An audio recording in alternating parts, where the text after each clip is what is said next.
Kids and cadets, welcome back to Tommy Time. Thanks for coming out. I had just started to take a mid-afternoon siesta when the doorbell rang. I looked out and a gentleman was standing in my front yard holding this Craftsman. It happens to be a 2018 Craftsman.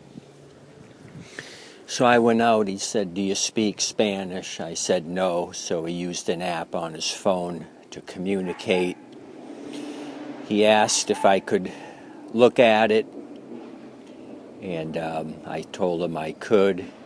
And then I said location. I figured he had to be on foot. There was no vehicle or bicycle in my front yard. I figured he had to walk from somewhere. He happened to live about 6 houses down. He pointed out his house, and then he said, how much? And I told him I would try to start it and then bring it back to him. So my mid-afternoon siesta was kindly interrupted with this Craftsman. So the first thing I did was remove the plug.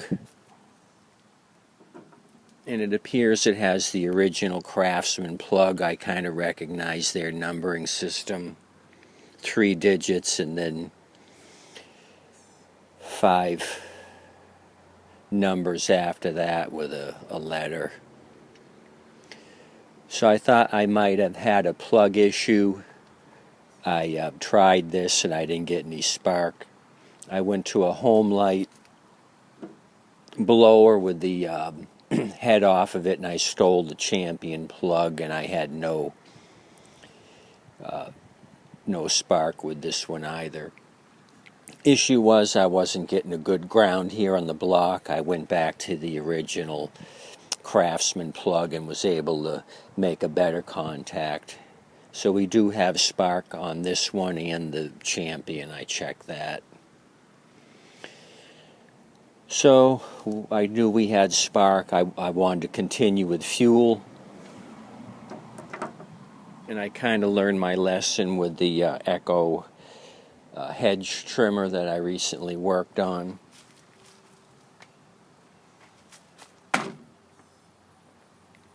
Trying to start it with fuel that was in the tank, which was contaminated.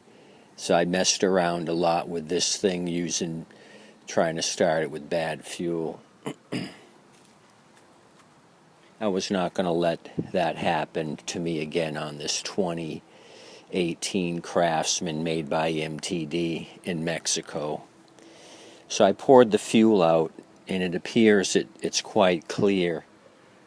So when I saw that, I said, oh, this is a 4-cycle Craftsman blower. So I started looking around, and it says 2-cycle. So that's the clearest 2-cycle mix I've ever seen. I'm wondering if this was straight fuel. There is a little contamination in it as well. So anywho, I'll have to ask him about this. See if there's even any 2-cycle oil in this mixture. So what I did is took a couple of drops of this synthetic 2-cycle. I poured it down the spark plug hole just to see if I had compression. I put my thumb over the hole and pulled it over. It feels like good compression. I did it for the compression check, and also because if he tried to start it with straight fuel, I'm not sure about any internal damage. I wanted to put some oil in there to try to lube things up and give me a better head start when I go to try to start this thing. Hopefully it didn't start or didn't run at all with that straight fuel. So the next thing I'm going to do to give it even more of a head start, I'm going to put like a half a cap full of mix straight into the cylinder here. Put the proper mix in the tank. I have a little 1-gallon mix here of 2-cycle, 32 to 1.